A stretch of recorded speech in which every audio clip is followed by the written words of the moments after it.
Adidas has been making some of the best racing shoes on the market, but there has been a glaring gap in their lineup.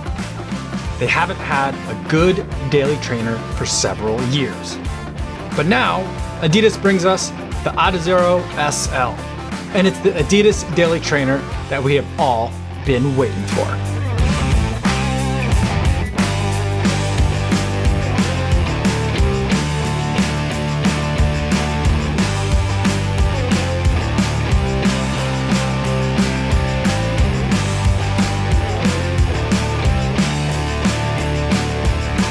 Yo, what's going on everybody? My name is Kofuzi, and today I want to talk to you guys about the Adidas Adizero SL. Now before I tell you about this shoe, I do want to go over some disclosures. This is a pair of shoes that Adidas sent to me for the purpose of review, so I did not have to pay for these shoes, but they're not paying me to make this video or to use the shoe, and they're not going to get a chance to preview any of my footage or my thoughts before you guys get a chance to see this video on YouTube. So with that disclosure out of the way, let's talk about the Adidas Adizero SL. First, let's go over some specs on the shoe. We have a light strike midsole foam shoe here, but note that it also does say Light Strike Pro on the side. So what we have here is a Light Strike carrier, like the bulk of the midsole is Light Strike, which is Adidas's updated EVA blend midsole foam, with a puck, like an insert in the midsole of Light Strike Pro, which is Adidas's premier racing foam. Now in terms of stack height, this is a 35mm stack height shoe with an 8.5mm drop, giving us 26.5mm of stack height in that forefoot, right in the area where that Light Strike and Light Strike Pro are kind of working in conjunction. Up top, we have a mesh upper that is made out of at least 50% of recycled materials, and there is a bunch of padding up on the heel and in the tongue.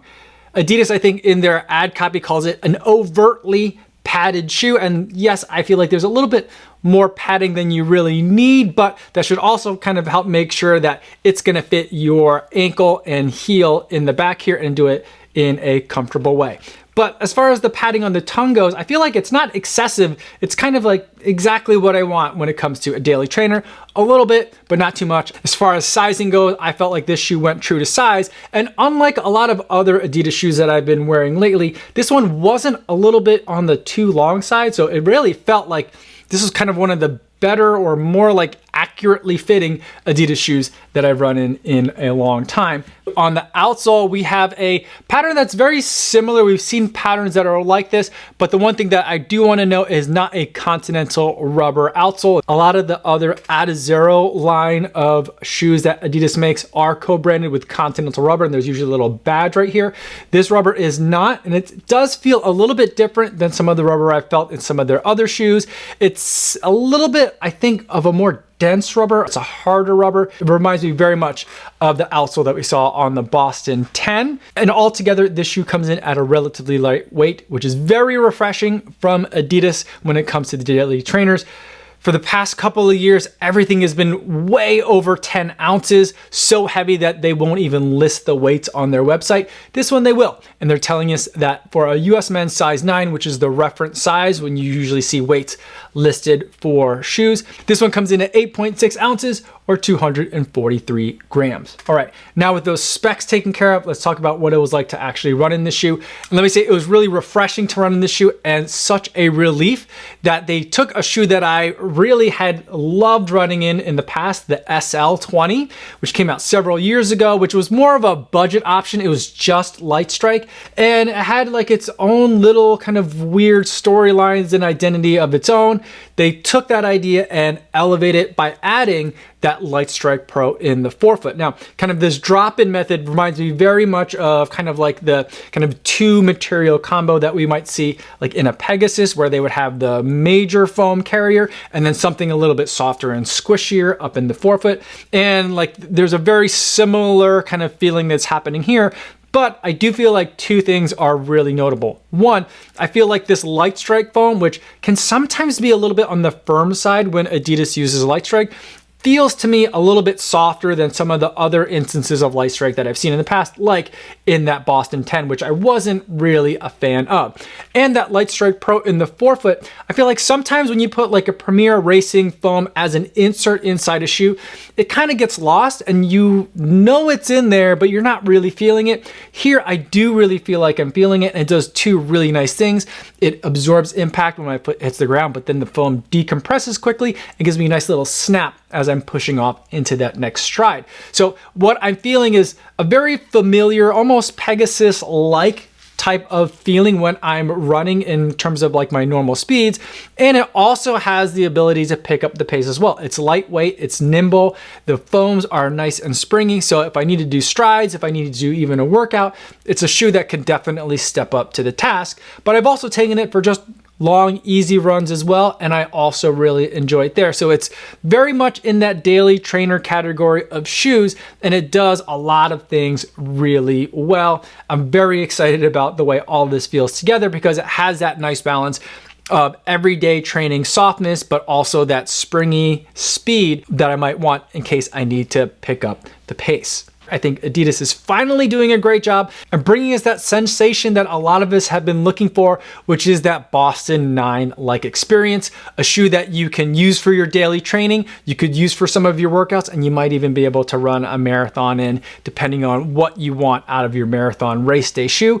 I feel like the Adizero SL kind of like ticks off a lot of those boxes. So now let's get into the summary portion of the video where I go over kind of 4 main categories. What's the shoe best for? What are some other shoes that you might want to consider if you're looking at the Adizero SL? What shoes will this pair well with? And what are some buying recommendations when it comes to the shoe? First, let's talk about what this shoe is best for. I feel like this shoe is classically a daily trainer that leans a little bit on the speedy side. You could use it for your everyday runs, your long runs, and maybe even some shorter workouts as well. In terms of shoes you should also consider if you're looking at the Adizero SL, I think one shoe that naturally comes to mind is going to be the Pegasus 39. It's very popular. I think that the Pegasus 39 is not nearly as good as the SL20, so everything that the Pegasus 39 is trying to deliver, I think the SL20 does a much better job of doing it. I feel like the React foam in this Peg 39 is just a little bit on the too stiff side, and the Zoom Air pocket in the front isn't doing quite as much as the Light Strike Pro is doing in the forefoot of the Adizero SL. The other shoe that I think that you should also consider, which may be a better alternative, is going to be the New Balance Rebel version 3. So I think that a person that really likes the Adizero SL is going to like the fact that the Rebel version 3 is very light, also is very springy, and it's all made out of one premium foam, which is that Fuel Cell foam, which is New Balance's racing foam. So that's another shoe that you definitely want to consider, and I actually think that's going to be a tough choice deciding between those two shoes.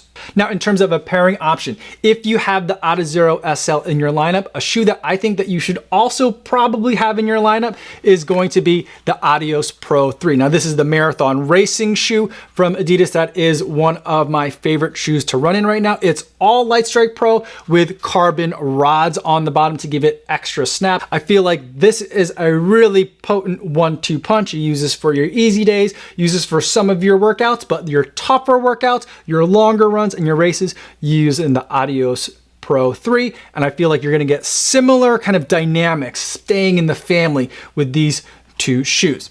Now, as far as the buying guide goes, this is year 1 of the Adizero SL, so there isn't a prior year's version that you can kind of go and maybe save a couple of bucks getting that one on. The shoe starts at 120 bucks though, so it's not like it's an expensive shoe to start out with. Not to say that $120 isn't a lot of money, but in terms of what shoes are costing these days, that's a really good price for what you're getting in this shoe. You're getting a lot of performance for not a lot of bucks. So I'd recommend, if you want this shoe now, get it. But Adidas is weird with their pricing, and for some reason, shoes that are really good, even when they're not that old, can sometimes go on deep discount. So if you could wait a little bit, maybe you can make your current shoe last a little bit longer. You could see if the Adizero SL starts to go on sale, or maybe there might be a promo that you could pick up. So maybe you do a little bit of waiting, but if you don't and you get it at the full price, you're still getting a good deal at that 120 bucks. So those are my thoughts on the Adizero SL. Let me know in the comments if you have any other questions, or better yet, stop by the live stream that I do Monday through Friday right here on YouTube. I'd love to talk to you guys in the chat. That's all I have for today, everybody. Thanks so much for making it all the way to the end of this video. Hopefully you guys are staying safe out there on your runs, and I'll see you in the next one. Yo, what's going on?